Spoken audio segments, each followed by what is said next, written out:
For today's video guys, mag-unboxing tayo ng ating sapatos guys. And sa TikTok ko to in-order guys.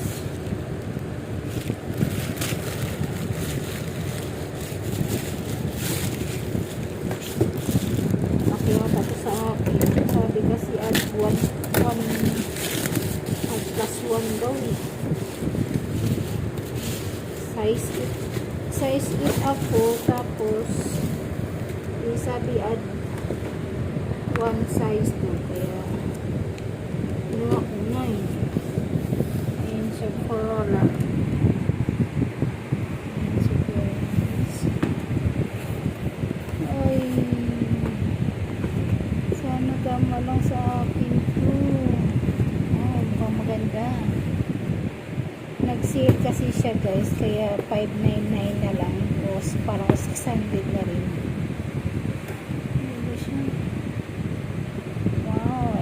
And gusto ko siya guys, ang ganda. Sa mga sapatos ko yan, may pamalit na akong sapatos.